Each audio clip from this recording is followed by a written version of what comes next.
Your Steve Jones Show podcast will start shortly. The Steve Jones Show podcast is sponsored by Brewers Outlet, your beverage supermarket on Reagan Street in Sunbury.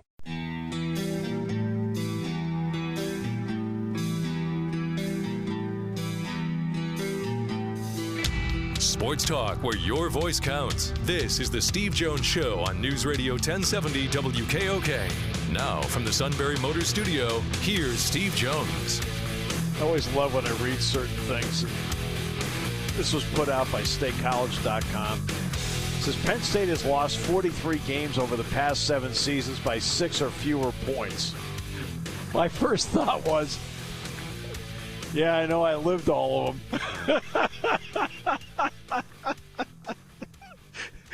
It's one thing to look it up. It's another thing to live it.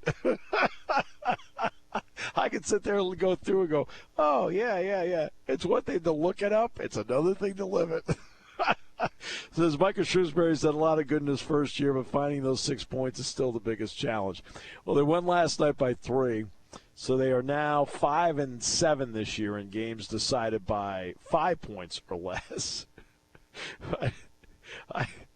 Every time I see something where somebody will come up with a stat and I'm going, involving Penn State, I always sit back and say to myself, yeah, and I was there. I'm well aware. I did 43 of those post-game shows over the last 6 years. Like, all right, or was it 7 years? It must be 7. It's got to be 7. I think it was like 6 a year or something like that. 43 games past 7 years. Well, the last 7 years, I did those 43 post-game shows. Okay, Coach, so. All right. Iowa is in charge here, by the way. 75-63, up a dozen with, let's see, it's got to be winding down here. 3.5 to play over Rutgers. So it's been a relatively even second half, but again, Iowa built a 9-point lead at halftime. Indiana beat Illinois earlier today. Texas A&M beat Auburn. All right, let's get today's show brought to you by Brewers Outlet, Reagan Street in Sunbury, the beverage supermarket. Imports, domestics, microbrews, the best selection of beer anywhere. Wine coolers, water, soft drinks, snacks. They roast their peanuts fresh and out every day. 6 great flavors of slushies. And that pickle bar, led by the barrels and the dills. Let's hear you in Mifflinburg all together now, indeed. Second to none. All at Brewers Outlet, Reagan Street in Sunbury, the beverage supermarket. Stock up tonight. It's going to snow tomorrow, so stock up tonight. Just get in the car, put the show on 1070. Listen to Jeff Byers talk for a while. King will be on. You can stock up for the weekend. Perfect. And we're in the Sunbury Motors Studio, the mobile Sunbury Motors Studio, 4th Street in Sunbury, Sunbury Motors Kia, routes 11 and 15, Hummel's Wharf, online at sunburymotors.com. And great to have you with us today. Time now for our play-by-play call of the day. From Learfield, upset alert, Penn State, Ohio State.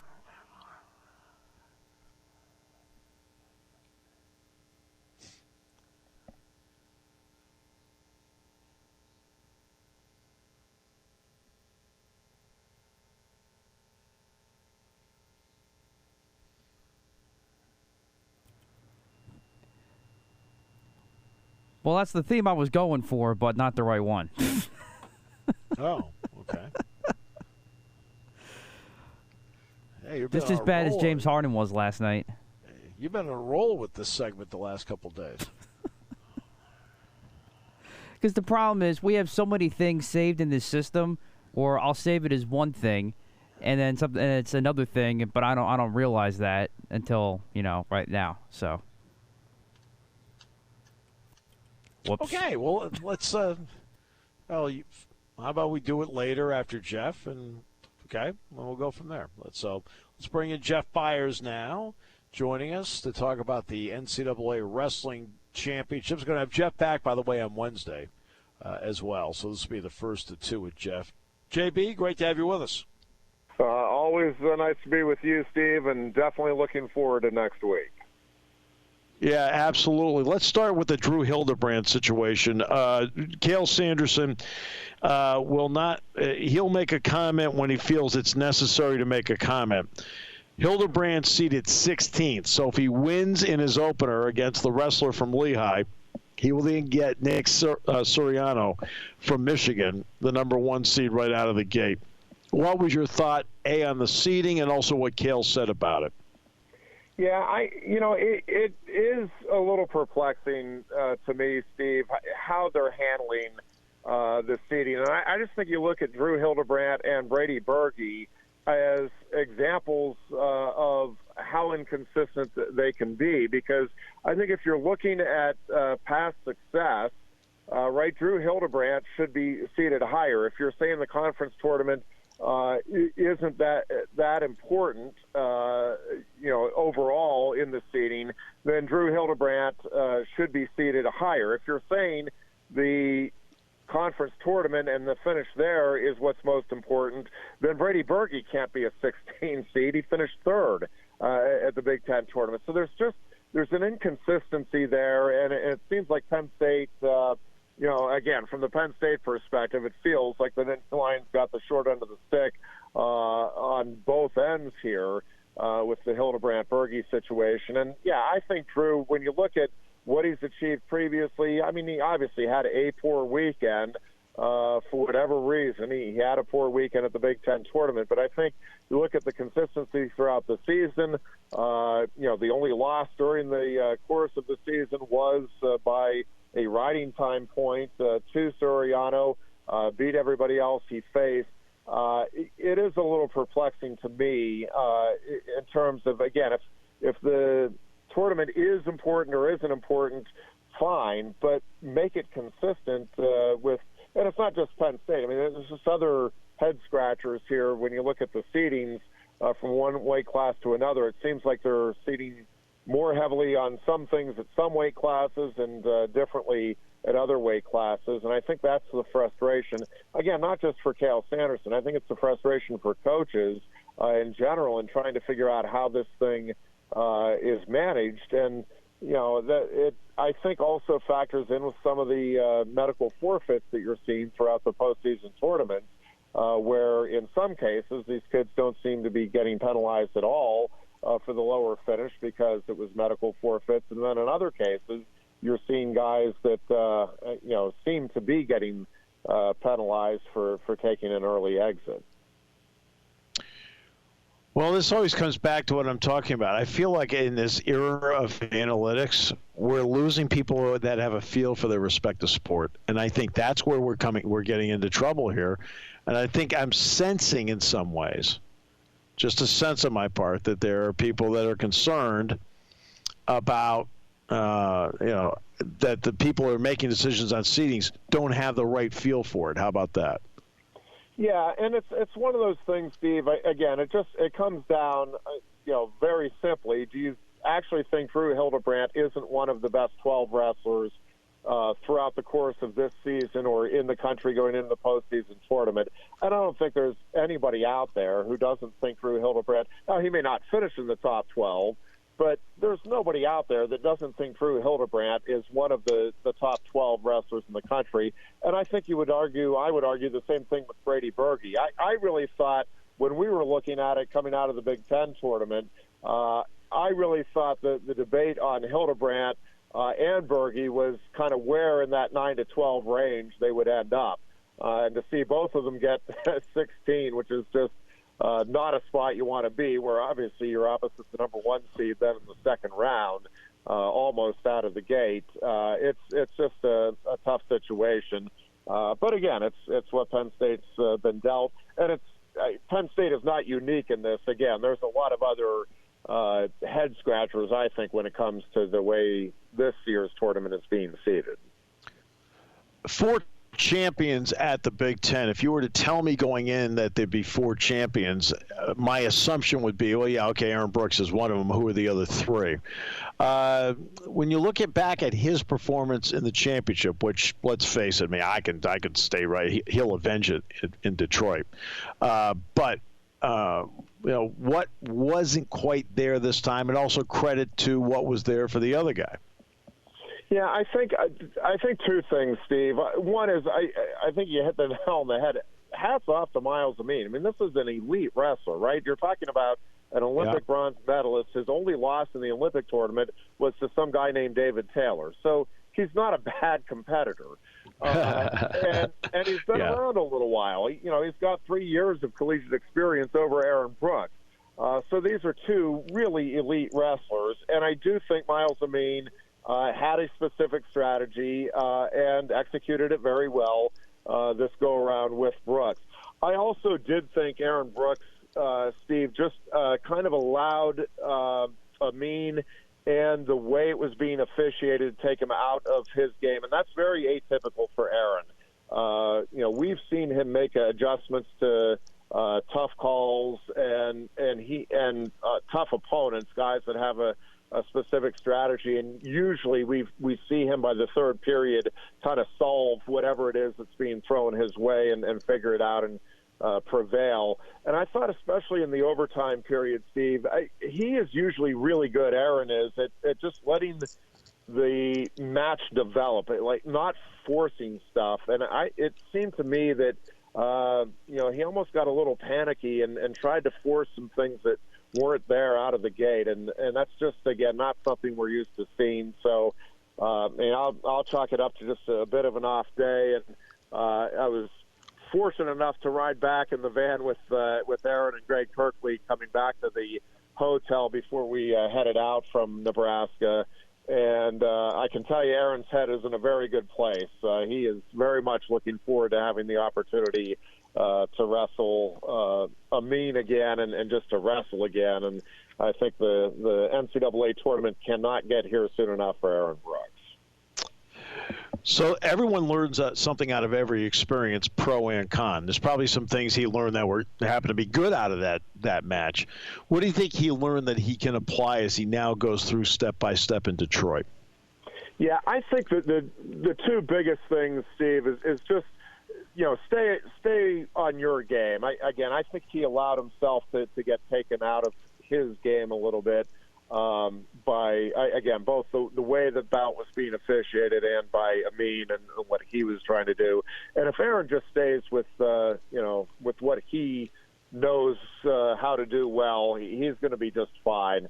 And I think he knows that. Kind of talking some things through on the way back. I don't think he needs the coaches or anybody to tell him what adjustments need to be made. I think he already knows what he's going to do a little differently. But I think the other thing is just forcing the pressure again a little more. I think he gave Amin a little bit more of a chance to get some rest opportunities in that third period, and I think it allowed Amin to kind of get that explosion for the couple of takedowns that he needed. I think if Brooks can just keep the pressure on him from the start and keep it on in the early going of that third period, that Brooks will be the guy that is able to get those late takedowns if needed.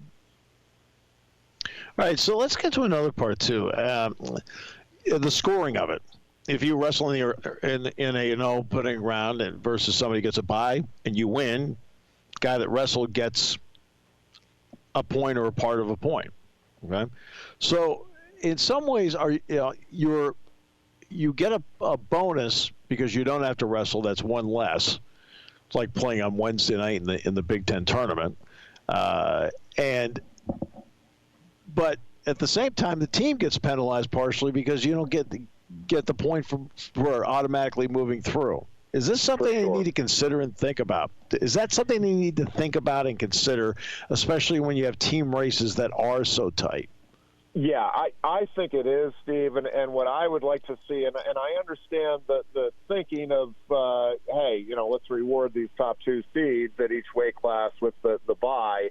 But the issue is exactly that. You had a Penn State team that had 6 kids with first-round byes, all of whom are capable, no guarantees obviously, but capable of getting bonus points, and that's what you're missing out on when you're not able to compete in that opening round.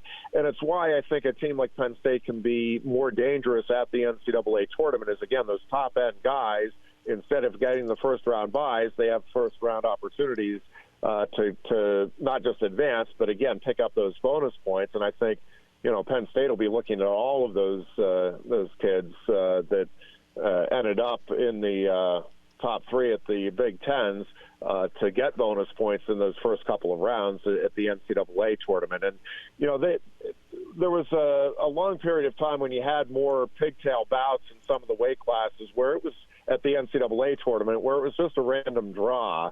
And, you could have a 1 seed have a first-round matchup or 8 seed. I mean, it was just a random draw. And I really think that that's what they should do at the Big Ten tournament with those buys. It's just make it random and, do the computer-generated random selections so that you at least have the opportunity to have some of those guys be able to pick up some bonus points for you in that first round at the Big Tens. Nick Lee continues to be a rock. Carter Starachi, a rock. Roman Bravo Young, oh, yeah, the Big Ten is just another step, whatever, and then waltzes through. It's amazing how that works. I mean, you have 4 champions out of the thing. All right, so besides Aaron, who's to me is a co-favorite. That's just my assessment. Yeah.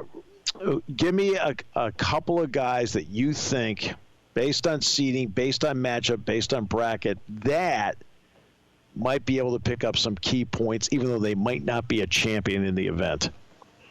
Yeah, I think Brady Berge is the guy I'm kind of looking at as almost the bellwether wrestler here for Penn State in terms of the national championship here, because Brady's a guy that I think, could go even 0-2 at the national tournament, but I think is certainly capable of, getting into the top 4 or 5 when it's all said and done as well. And I think, he's a guy, he got his first collegiate pin in the Big Ten tournament, so I'm not sure that we're necessarily looking for pins from him. But I do, with the way he's moving right now, I do think he can get some significant bonus points in those early rounds. And listen, I think Bo Bartlett, with his style, again, he's capable of getting some bonus points in those early rounds. And Drew Hildebrandt, Steve, to me is kind of the biggest question mark right now for me in terms of what to expect. I'm not sure where his confidence is right at the moment coming out of the Big Ten tournament. I know where it should be, but I'm not sure where it is. And that's just such a deep weight class. And, there's not a lot of difference, even with Nick Soriano at the top, going all the way down to, well, now probably the 15, 16 seeds. There's just not a lot of separation, I think, among those guys. And so, it's going to come down to who's on and who can make a move or two. Obviously, Drew Hildebrandt is capable of being a top 3 or 4 guy at the national tournament. I think they need him on the podium here to feel comfortable with the national championship prospects. Yeah, and that'll be big because you got to find. I mean, we've talked about this how many times, Jeff. I need at this level to find bonus points. When you look at Iowa and Michigan, do they have guys that, in your opinion, well, first of all, the health of the Iowa guys to begin with. Let's start with that. What's the health of the Iowa guys? And then the next part is, do they have guys that you think, which of the 3 has the capability of bonus points of the 3? If you look at Penn State, Iowa, and Michigan, which one does? Yeah, I mean, on paper, I think Penn State is the team that you're expecting to get the most bonus points at the national tournament. I think Michigan would be the next in line just because of how veteran their team is. And a guy like Logan Massa, who's capable of the big throws. Obviously, Mason Paris is a bonus point machine, with the exception of when he faces Gable Steveson. But, I mean, and now Greg Kirkfleet this year. But, I mean, he has been dominating everybody else that he faces in the weight class. And listen, I think up and down that lineup, Michigan has guys that are capable of getting bonus points. A lot of the Iowa guys, even when they're healthy and on, aren't huge bonus point guys. Now, guys like Jaden Eierman and Michael Kemmer, when healthy, are. I think that the health there is a real concern, Steve. I'm just not sure where Ironman is right now with what apparently is his knee that's bothering him. And obviously Michael Kemmerer's shoulder, I don't know how well that's going to hold up. And it's just such a loaded weight class at 74 that, I think he's going to have a tough time even finishing in the top 3 here at the national tournament. One final question, because I know we're going to get you back on Wednesday. Could this be as competitive an NCAA championship because of the added years that people have because of COVID, Olympic, passes from years gone by, because of the age of the wrestlers? Yeah, I really think that is the case, Steve. When you look at the individual weight classes, to me, I think the team race, my expectation going in is it's going to come down to Penn State and Michigan, and I think Penn State's in a pretty good position going into the national tournament. But from an individual weight class standpoint, Steve, we have some weight classes that are just absolutely loaded. I mean, you look at 184. 133, the depth there. I mean, I know Dayton Fitz and Roman Bravo Young have kind of separated from the field there, and then Austin DeSanto, I think, is kind of in a class by himself at the 3 spot. But, man, the overall caliber of talent up and down the lineup and throughout the weight classes, I do think, because of all the things you just mentioned, I think it is as strong and as deep a field overall for the NCAA tournament as we've ever seen. Jeff, thanks so much. Really appreciate it. Words I really never thought I'd say to you. Enjoy Detroit. I never thought I'd have that said to me either. Words that just don't go together. All right. No, that's for sure. Jeff, thanks. I appreciate you very much, my friend. Thanks, Steve. And have some fun tonight. Looking forward to that matchup with Purdue. Jeff Byers. We'll have him back on Wednesday, as a matter of fact. All right, we'll take a break. We'll come back with more in a moment. Brought to you by Brewers Outlet on News Radio 1070 WKOK. When car repairs get difficult. Well, I just don't know. Me neither. We get good. Sunbury Motors. More than quality new and used cars, Sunbury Motors specializes in complicated auto repair diagnosis. They can handle intricate repairs and even complete auto body with service open Monday through Friday, 7 till 4. And Sunbury Motors has made simple repairs easy. Maintaining your vehicle is necessary. Finding the time to do it is difficult. Welcome to Sunbury Motors Quick Lane. Open 7 till 4, Monday through Friday. Just walk in or call ahead. Relax in their remodeled waiting room with Wi-Fi, beverages, and snacks. While Sunbury Motors factory-trained techs take care of your oil change, tire alignments, brakes, and inspections. Quick Lane, 6:30 to 6, Monday through Friday, Saturday, 6:30 till 2. Sunbury Motors, Ford and Hyundai, North 4th Street, Sunbury. And Sunbury Motors Kia, routes 11 and 15 in Hummel's Wharf. We take the out of auto repair. Taking your calls at 800-795-9565. This is the Steve Jones Show on News Radio 1070 WKOK. Now, from the Sunbury Motors Studio, here's Steve Jones. All right, today's show brought to you by Brewers Outlet, Reagan Street in Sunbury, the beverage supermarket. Imports, domestics, microbrews, best selection of beer anywhere. Stock up now, as a matter of fact, for the simple reason that, it's going to snow tomorrow, so you might as well be stocked up now. So just, put the car radio on 1070. We'll keep you company as you go over. Wine coolers, water, soft drinks, snacks. They roast their peanuts fresh and hot every day. Pickle bar led by the Barrels and the Dills. Indeed, second to none. All the Brewers Outlet, Reagan Street in Sunbury, the beverage supermarket.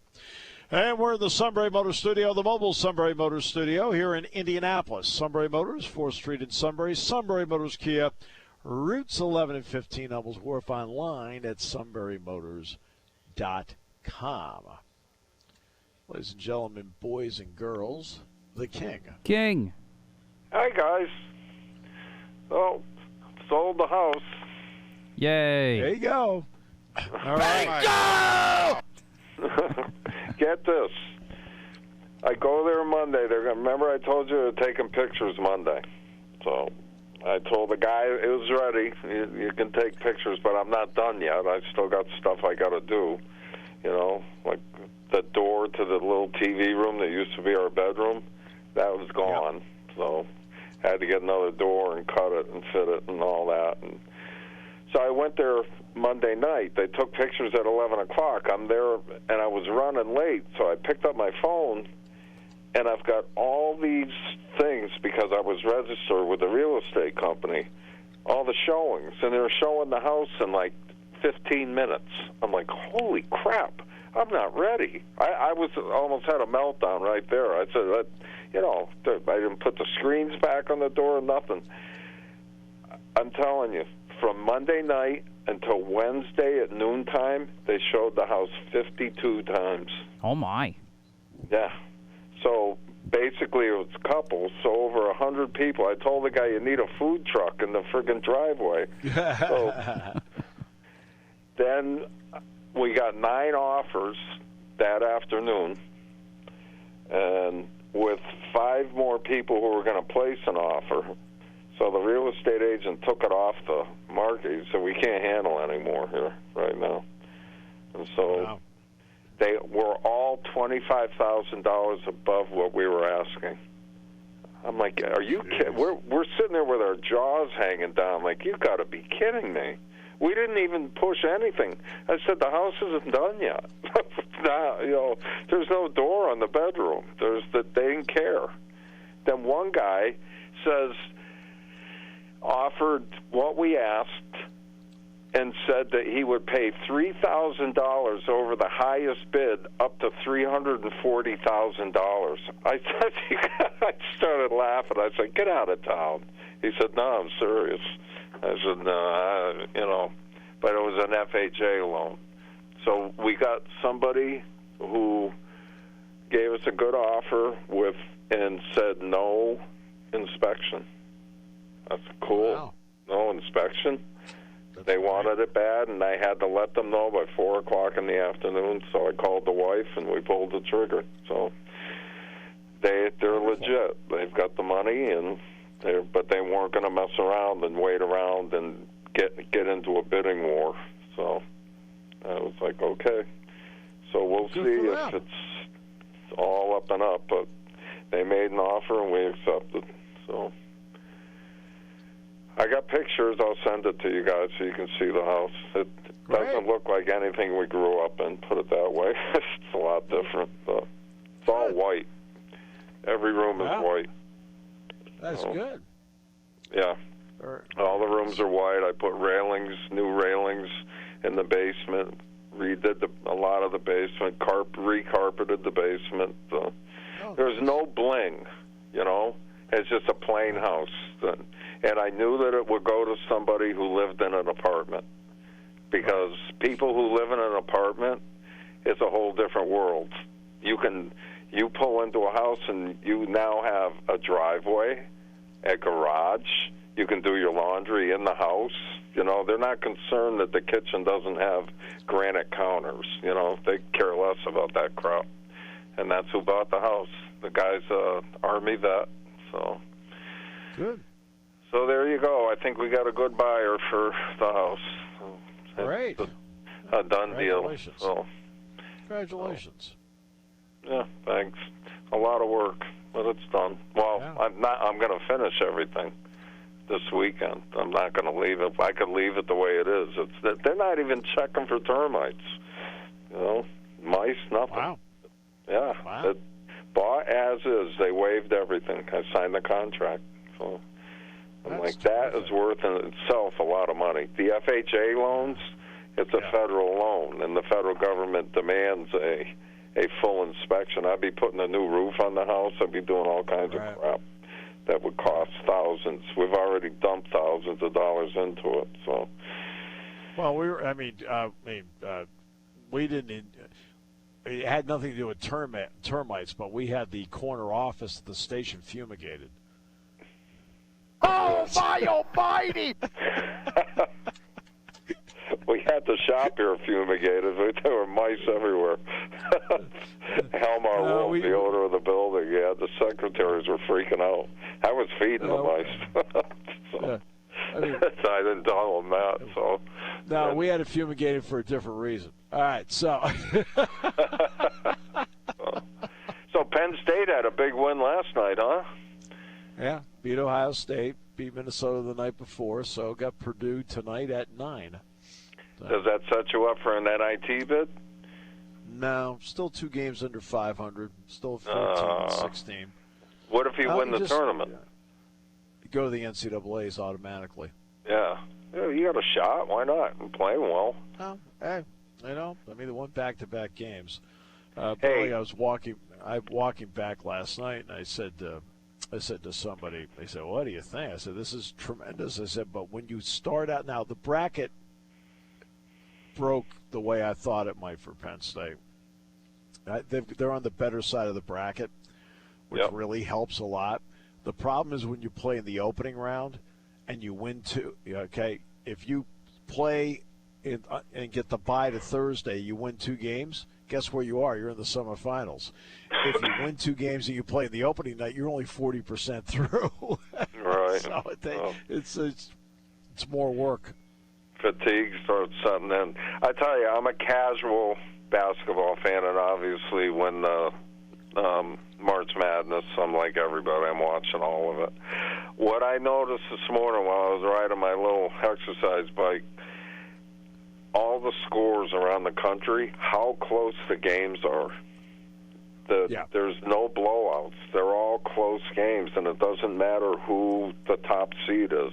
The 3-point game. Providence just squeaked by. Villanova squeaks. Villanova was losing by 17 and won the game by, I think, 2, But they're all competitive. Every game.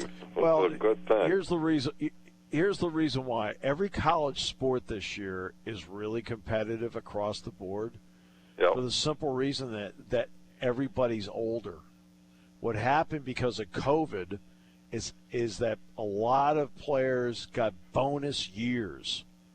And because they got a bonus year because of COVID, almost every team in the country is older this year. It's not the kiddie core anymore, and I think it's making a big difference in the quality of play. Oh, the quality's incredible. And that's true. The quarterback's coming back, right? For what, a 6th year? Yeah. For the football team? Yep, Sean Clifford.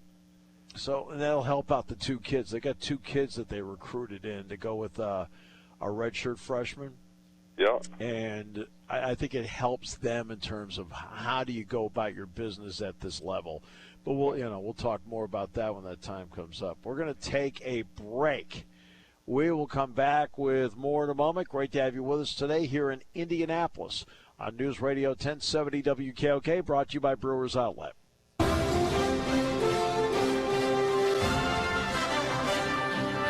All right, March Madness is coming up starting next week in Dayton.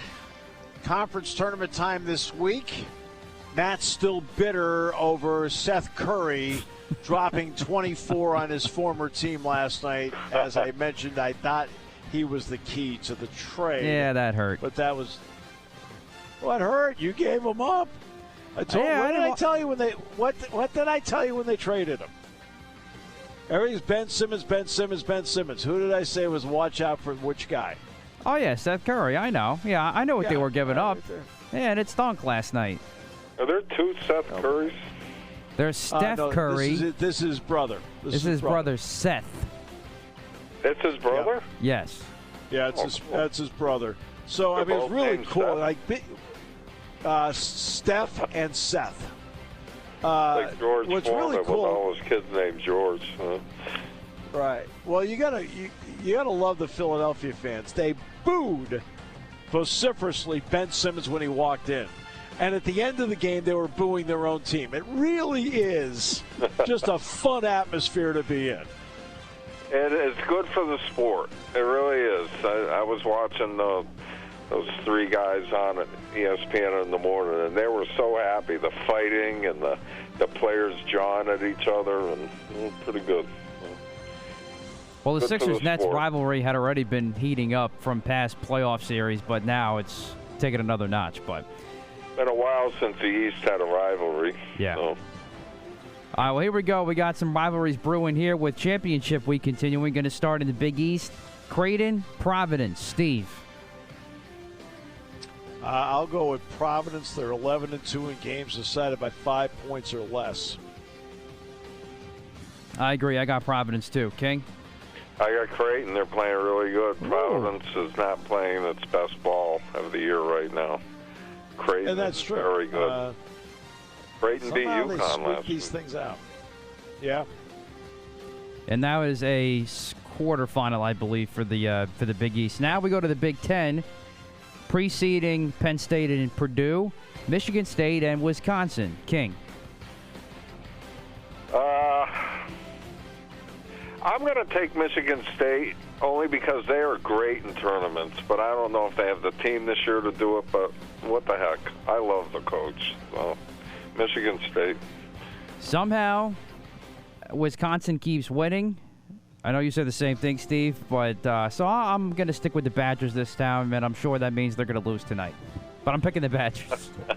Well, Steve. the biggest issue I have with Michigan State is not the talent, and it's not the coaching. But man, they turn the ball over. I mean, at times it's what they do best. Like, here, you take it. I don't want it anymore. You take it. Like, really? But last night they're playing Maryland. They're up 20, and they almost gave the game away. It's like, you got to be kidding me. I'm going to pick Michigan State because, no offense, Wisconsin baffles me. They play 5 guys. They have no bench. They have no bench. Where have we seen that before? Okay. Yeah, By the way, well, they got a little more talent. By the That's way, true. 4 of the 5 starters for Wisconsin are from Minnesota. That's one of the problems Minnesota's having. there you go. By the way, Creighton Providence is a semifinal tonight for the Big East, by the way. Next we Yeah, have... the championship game's tomorrow night. Yes, so the other semifinal in the Big 12 now, TCU and Kansas. Steve. I'll go with Kansas. I know TCU played them tough there, but this is Kansas time. Yeah, I got the Jayhawks in this one. I wouldn't be surprised if it's pretty handedly. King? TCU, they won big last night. All right. Next one. You'd like Jamie. He's a good guy, so Jamie Dixon. Semifinal for the ACC, Miami, Duke. King. Duke.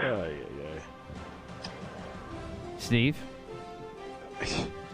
Man, I'll tell you, Penn State played Miami back in December, and I didn't like Miami at all. And now look at them. They're like, Dick and I looked at each other like, this team isn't any good. I would have picked Duke, but I give Miami credit. Jim's a good coach. Jim Larinaga is a really good coach. Duke makes me a little you're nervous, taking- but I'm taking Duke. You both took Duke? Yeah. Yeah. All right, now we go back to the other Big East semifinal, UConn and Nova. King, I know who you picking. I love my Huskies in this. Villanova's not playing very well. You know, and UConn beat them by a point a couple weeks ago. I'll take UConn. I'm sticking with Nova here and Jay Ryan and the boys. I think Gillespie makes a play late. Steve? Yeah, I'm with Colin Gillespie here. I mean, Jay's a really good coach, but it's amazing you're a really good coach with good players. It really helps. I'll go with Villanova. True dat. Now we go to the ACC semifinal, the other one, Virginia Tech and North Carolina. Steve? Jeez, neither one of them really is that good. No, I'm serious. No, you're right. You're right. North Carolina is really not that great. I mean, North Carolina is good, but they're in the line between good and very good. I don't like Virginia Tech at all, even though they're really well coached. I will take North Carolina. Vatek got some momentum from the game winner they had in overtime. I think they ride that momentum and get another upset dub, get to the championship game. That's my one upset of this week. King. Well done. I got the Tar Heels. I think they're playing really well. They took Duke out. last week in a big game. So that was a big win for North Carolina. Yeah, it was. It was only their second quad one win of the season. They have as many quad one wins as Penn State does. And that's a tough spot. They were in a tough spot. You know, that was Krzyzewski's big night. And now we finish with the Pac-12 semifinals. USC, UCLA. King. I have no idea. Any, meeny, miny, mo, pick a California team by the toe. If the Hollers let them go, out goes Y-O-U. UCLA. Steve, who you got? I don't know who to pick. The game's in Vegas, I think. I'm going to go USC. I've seen USC a little bit this year. I've kind of liked how they've been playing overall, so I'm going to go with the Trojans here. And then the other one, Colorado and Arizona. Steve. Arizona. I think Arizona has all the makings to get to New Orleans. I like the Wildcats a lot, too. I'm taking them big tonight. Yeah, I think they've got a Final Four look to them. King? My secretary right now is in Colorado visiting her beautiful daughter. Wonderful. So I'll take Colorado just because she's there. All right. Why not? I mean, all these games are close. Anyone can win these games. Doesn't matter who's number one. So I don't know anything about either team except Arizona's been ranked up high all year, but that's a good reason to pick. She's there. Yeah, they brought in Tommy Lloyd, and they're running the Gonzaga offense, and he's running the Gonzaga offense with better athletes, and it shows. Smart. Yeah, very smart. It is very and he's done a good job. He's recruited all over the place, and I still go back to, again, the wise choice we made to fumigate the corner office. L-E-D, that spells foul-da. Believe me, kid. You know how many times we've said that? Foul-da. All right, congrats on the house. Way to go. Good job. Good work, King. Yeah, you'll be Matt, on to congrats bigger on and better things. So. Matt, congrats on the Sixers. Great trade.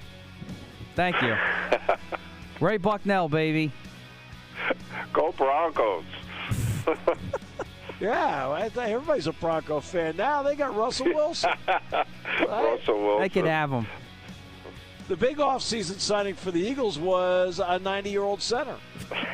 They'll bring Carson Wentz back. That 90-year-old center can still move. Did you see the last couple of games when he sat out?